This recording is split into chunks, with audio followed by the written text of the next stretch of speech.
जय सिया राम, हरिओम। वो 26 आयतें जिसे वसीम रिजवी ने, जो सिया कोई मुस्लिम बोर्ड होता है कुछ, उसके चेयरमैन भी थे कभी, तो वसीम रिजवी ने वो 26 आयतें को सुप्रीम कोर्ट में लेके चला गया था कि जो कुरान की 26 आयतें हैं उसको हटाया जाए क्योंकि ये मानवता के विरोध में है, ख़तरनाक है, वॉट उस पर हम डिटेल बात करेंगे। सुप्रीम कोर्ट ने कह दिया था कि ये तुच्छ है, बकवास है, तुम बेकार आदमी है, ये सब। उसको 50,000 का जुर्माना भी लगा दिया था वसीम रिजवी के ऊपर। लेकिन अब थोड़ा सा देखना बहुत ज़रूरी है कि उसका माइंडसेट क्या था वसीम रिजवी का, क्योंकि उसको तो मिल गया, सज़ा मिल गई, 50,000 उसको फ़ाइन लगा दिया सुप्रीम कोर्ट ने, उसको सरतन से जुदा के फतवे आ गए, उसके कब्र को तोड़ दिया गया, सरकार से शायद उसको Y+ सिक्योरिटी मिली हुई है इसलिए ज़िंदा है, नहीं तो काट दिया जाता, वॉट। लेकिन दूसरी तरफ इंट्रो के लिए मैं थोड़ी बात शुरू करूं, इसलिए बात बताना ज़रूरी है कि अभी जो लाल किला में ब्लास्ट हुआ है उसके बाद नौगाम में एक पोस्टर छपा था, नौगाम में जो इस्लामिक पोस्टर था, जैसे मोहम्मद बालो ने कहा था कि दुनिया को ख़त्म कर देंगे, वहाँ के पुलिस वालों को ख़त्म करेंगे, कश्मीर के बाहरी भाग जो ऐसा था। तो वहाँ IPS से जीवी संदीप, तो उसने पोस्टर को देखा था, इन्वेस्टिगेशन शुरू किया था। इन्वेस्टिगेशन में वही फरीदाबाद भी निकला, अल-फलाह यूनिवर्सिटी आया, वो डॉक्टर्स आए, वो विस्फोटक सामान मिले, लाल किला में विस्फोट हुआ, और फिर इधर नौगाम के थाने में वही सामान जो वापस गया था तो वहाँ विस्फोट हो गया है। तो ये पूरा का पूरा जो मीडिया में white collar Islamic terror module बता रहे हैं इसको, जो भी बता रहे हैं, तो इसकी जड़ें कहाँ हैं, इसके लिए थोड़ा 26 आयतें देखना बहुत ज़रूरी है। और दूसरी तरफ भी कह दें कि हम सिर्फ देख सकते हैं, है ना, क्योंकि जो सरकार का माइंडसेट है, जो कानून उधर है वो है, क्योंकि उसको बोला कि नहीं कर सकते कुछ, 50,000 का फाइन लगा दिया। और जो मुसलमान हैं, जो इस्लाम को मानने वाले हैं, कुरान में विश्वास रखते हैं, उन्हें सरतन से जुदा के फतवा भी मिल गया, वो बस कभी भी वो जब सिक्योरिटी में है आदमी। दूसरी तरफ रामायण जलाने वाले लोग हैं, है ना, इरेडिकेट सनातन धर्म कहने वाले लोग हैं, बेफिक्र हैं। ये था स्वामी प्रसाद मौर्य ने तो रामायण को जलाया था ना, कोर्ट में भी लोग चले गए थे।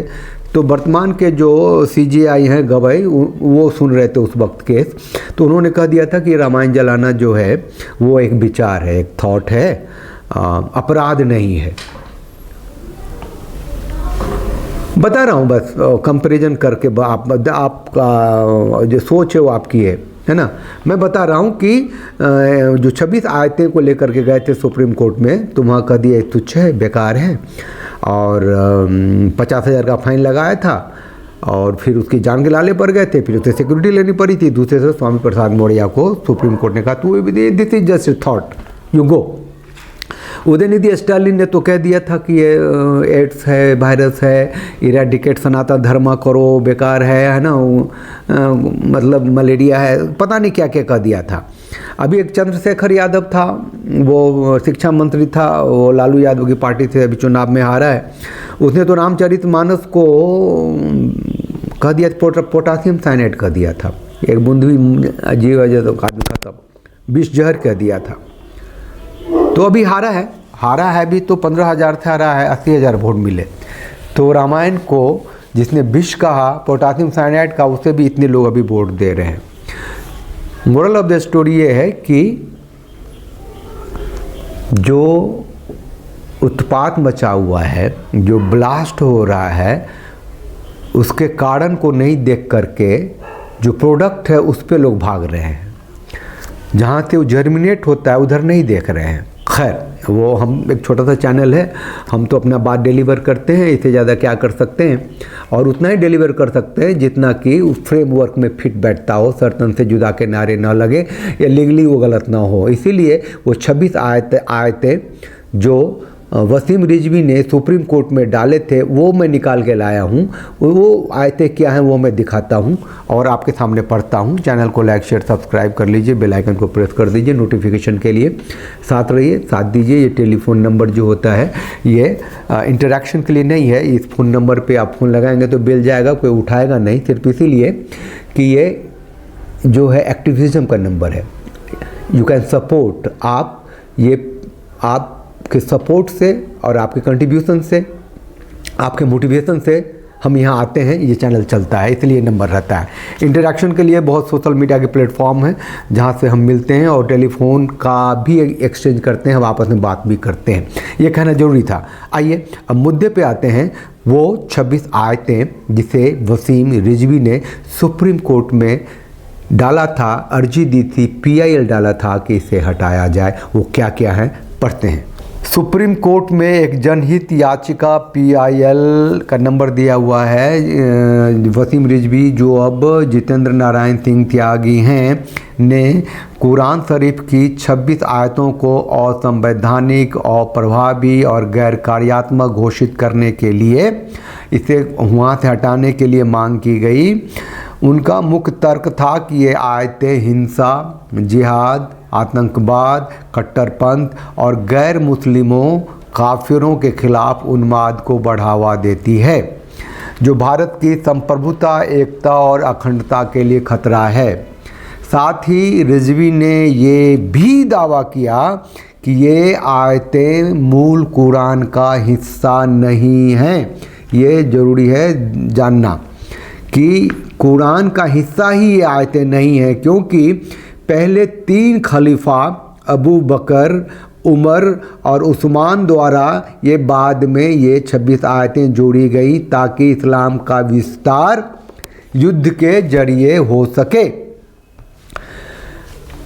ये आयतें आतंकवाद को जस्टिफाई करती है। ISIS, अलकायदा है ना, ऐसे जो संस्थाएं हैं इसी इस्लाम पे आधारित हैं, है ना। वो शरिया कानून, जिहाद को बढ़ावा, आत्मघाती हमले, फिदाइन जो हैं, जो कहते हैं शहादत है, और जो कॉन्सेप्ट है कि जन्नत मिलता है, 72 हुरें मिलती हैं, ये सब जस्टिफाई करता है।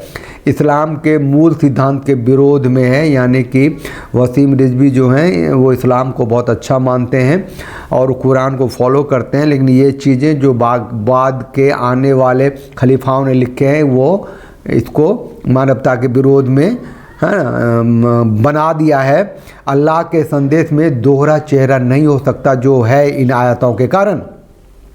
मदरसे में इसका दुरुपयोग हो रहा है, मदरसे में इन आयतों की गलत व्याख्या हो रही हैं और बच्चों को ही कट्टर बना दिया जाता है, आतंकवाद के स्रोत हैं।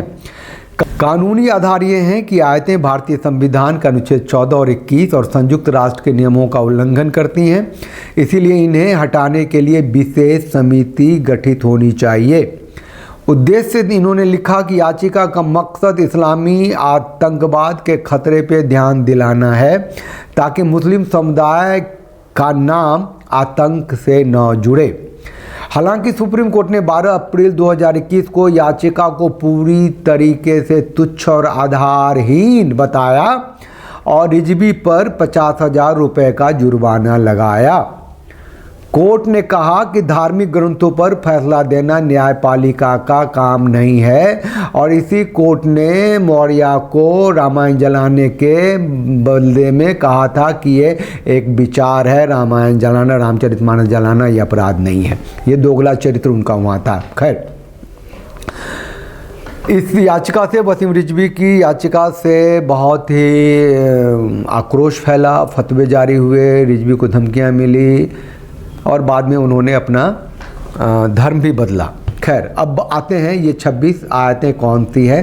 थोड़ा लंबा हो सकता है एपिसोड, आप लगता है कि आपको रहना चाहिए, देखना चाहिए, सुनना चाहिए। बहुत ज़्यादा जानकारी है आप लोगों को, जो हमारे थोड़े से सामाजिक परिवार के सदस्य हैं जो हमें देखते हैं, उनके लिए ये बताना बहुत ज़रूरी है कि वो आयतें क्या हैं और वो आयतें को सुप्रीम कोर्ट ने निराधार बताया है। इन आयतों के पॉजिटिव पॉइंट ऑफ व्यू मौलवी रात दिन सुबह शाम बताते रहते हैं, लेकिन प्रैक्टिस में जो दिखता है, अभी जो दिखा है लाल किला ब्लास्ट लेके कश्मीर श्रीनगर के और नौगाम के थाने में जो ब्लास्ट हुआ है, जितने लोग मारे गए हैं, और जो भी है आतंक का जो सोर्स है वो इसमें है। अगर ये गलत है तो इसे हटा देना चाहिए था। बाकी बड़े बड़े लोग हैं, अगर सही है तो इसका सही इंटरप्रिटेशन भी होना चाहिए था। मैं उधर हूँ ही नहीं, मैं सिर्फ ये हूँ कि 26 आयतें कौन सी हैं जिसके लिए उसे सज़ा मिली।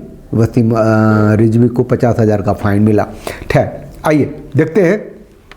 पहला है अल बकरा 2, है ना, 191 है आयत नंबर। अंग्रेजी में जो संक्षिप्त अनुवाद है ये है कि and kill them wherever you overtake them and expel them from wherever they expelled you, है ना। गैर मुस्लिमों को कहीं भी मारने का आदेश है, आतंकियों द्वारा बदला लेने का हवाला है। अल बकरा 193 में कहते हैं कि fight them until there is no more फितना and until worship is acknowledged for Allah. उनको तब तक मारो जब तक कि वो झुक न जाए, सरेंडर न कर दे, अल्लाह को न मान ले, मुसलमान न बन जाए। फितना मतलब अत्याचार होता है ना, ख़त्म होने तक की लड़ाई है। जिहाद को अनंत हिंसा का औचित्य बताया। जिहाद है हिंसा हिंसा हिंसा। और जो एक्स मुस्लिम्स हैं उसको जिस तरीके से बताएंगे आपके रोएं खड़े हो जाएंगे। मैं वो सिर्फ शब्द पढ़ दे रहा हूँ जो मेरे सामने है ना। अल बकरा 216 है ना, 2 लिखा हुआ है। Fighting has been enjoined upon you while it is hateful to you. लड़ाई को अनिवार्य बताया है, युवाओं को जबरन जिहाद में धकेलता है।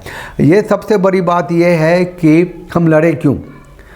आप जब लड़ाई में जाएंगे तो दुश्मन को तो मारना ही है, क्यों नहीं मारेंगे। युद्ध होता किस लिए है, लेकिन युद्ध हो क्यों ये कहता है। युद्ध हो क्यों का जो कारण है कि जो मुसलमान नहीं है, जो अल्लाह को नहीं मानता है, वो इंसान ही नहीं है, काफिर है, वाजिब कत्ल है, उसकी औरतें माले गनीमत हैं, लौंडियाँ हैं, उनका इस्तेमाल हो सकता है। और ये जो मुसलमान नहीं उनको ख़त्म करना क्यों ज़रूरी है, क्योंकि ये आखिरियत होगी कभी, तभी इस्लाम पूरा होगा। आखिरियत होगी मतलब आखिरी चीज़ ज़मीन तक होगी मुसलमानों की, आखिरी आदमी तक मुसलमान होगा। जब आखिरी आदमी तक मुसलमान होगा, जब आखिरी चीज़ ज़मीन तक मुसलमानों की होगी, तो बाकी दूसरे धर्म के लोग रहेंगे ही नहीं, तभी आखिरियत होगी। तो इस जगह तक पहुंचने के लिए तो लगातार चलते रहना पड़ेगा।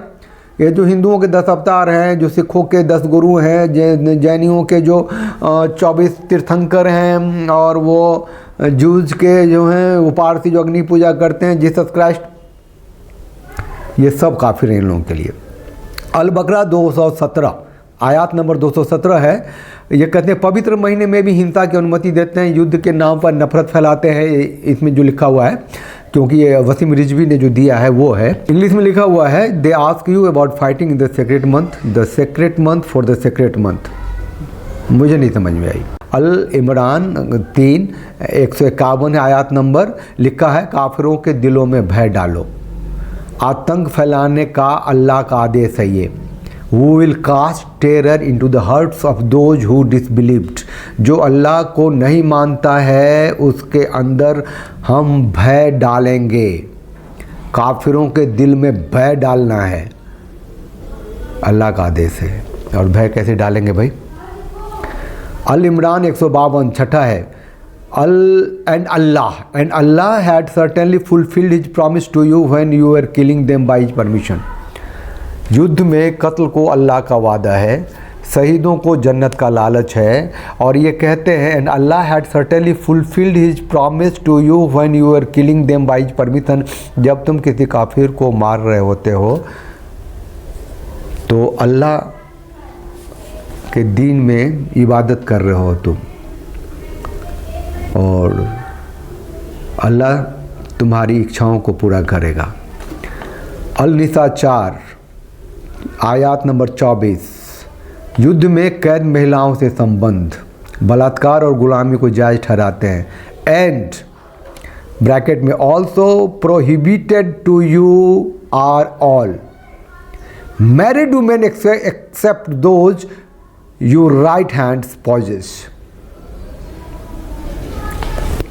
जितने भी आप पढ़ेंगे है ना इतिहास में, जैसे कि नोआ खाली में हुआ था, डायरेक्ट एक्शन डे में हिंदू जेनोसाइड हुआ था, मोपला नरसंहार हुआ था, इवन प्रेजेंट में जो ये कश्मीर के हिंदुओं का जो नरसंहार हुआ था प्लान, सब में जो दुष्कर्म है, जो रेप है, बलात्कार है, एक खास एलिमेंट आपको मिलेगा।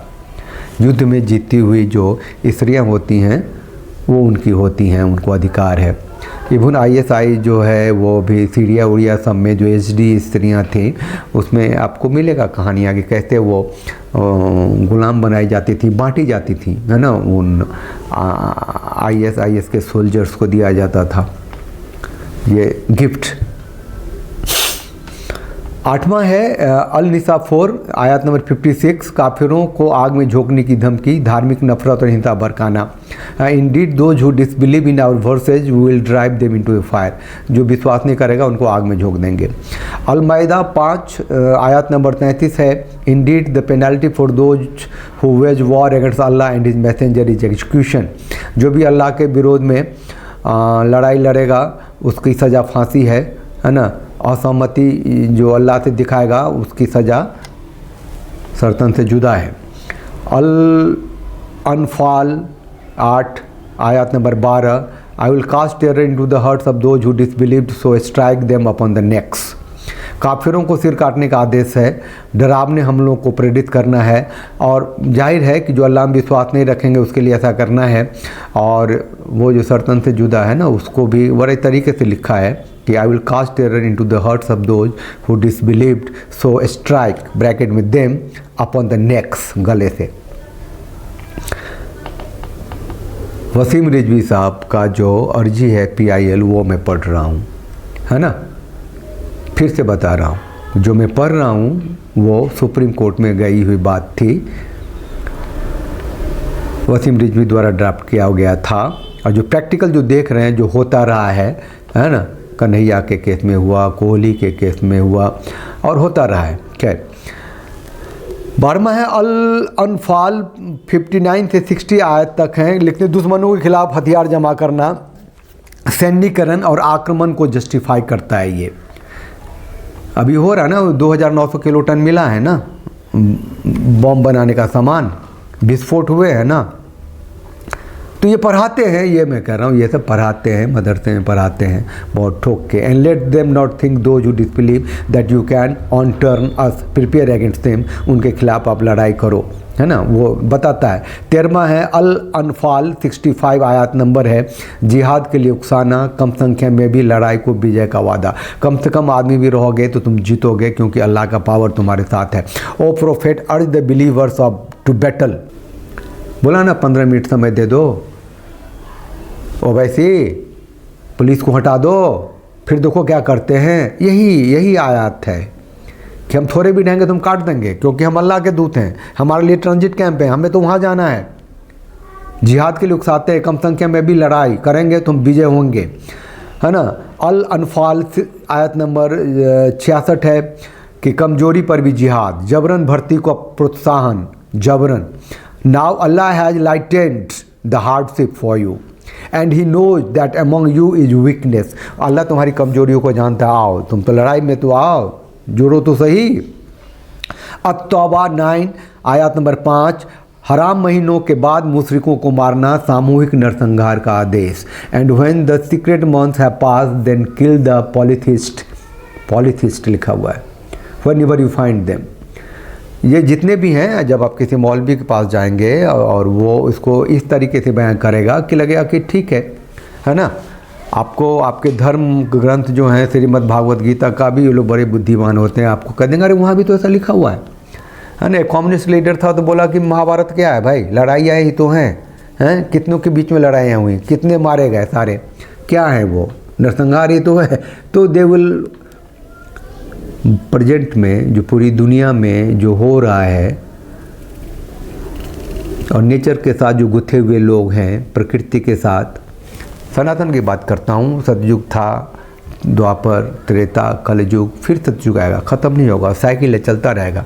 लेकिन ये आखिरियत है ना, ख़त्म होगा ना, जो बना है ख़त्म होगा। तो कब ख़त्म होगा, जब कुछ भी नहीं रहेगा इनके सिवा। तो उसकी स्टेप्स हैं ये।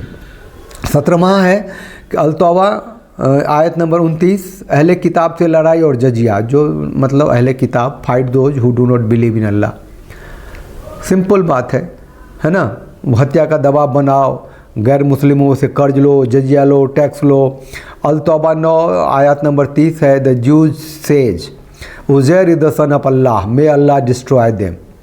यहूदियों को लानत भेजा है, यहूदियों पर। अभी इजराइल और फ़लस्तीन का जो लड़ाई है, धार्मिक घृणा है इसमें। अल-तौबा 9 123 आयत नंबर, पड़ोसी काफिरों से लड़ाई स्थानीय हिंसा को बढ़ावा देता है।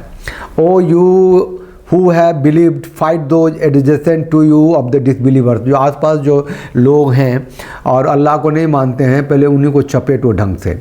अल अहज़ाब आयत नंबर 26 है। And he brought down those who supported them among the people of the scripture.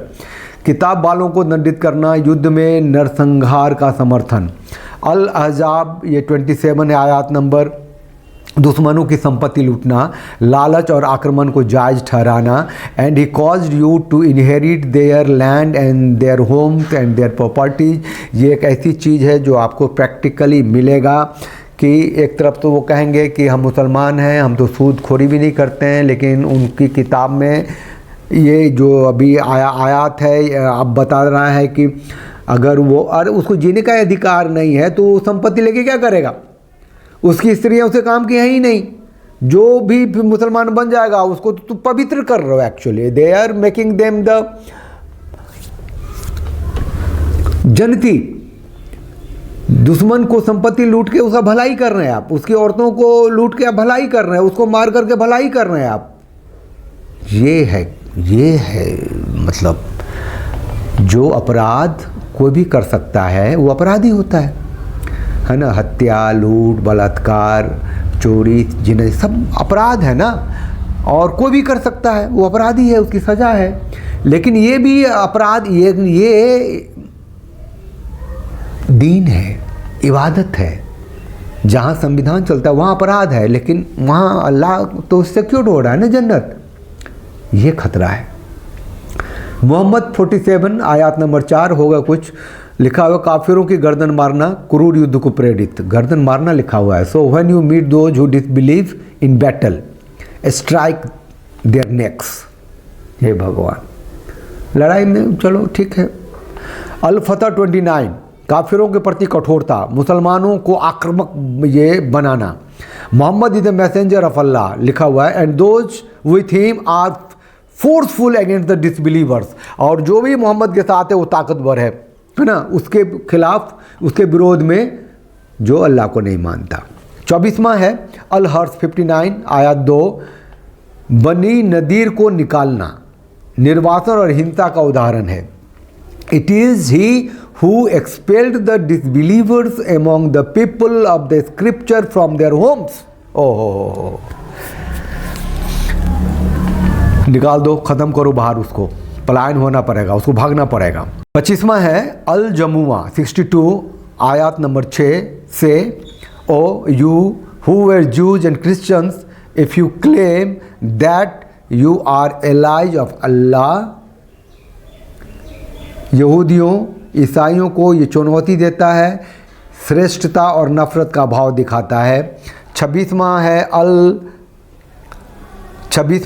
अत-तहरीम आयत नंबर 9 कहता है, काफिरों मुनाफिकों से सख्ती करो, असहमति पर उनका दमन करो। O prophet strive against the disbelievers and the hypocrites and be harsh upon them. ये विवरण रिजवी की याचिका और मीडिया के रिपोर्ट पर आधारित है। जय सिया राम, हरिओम।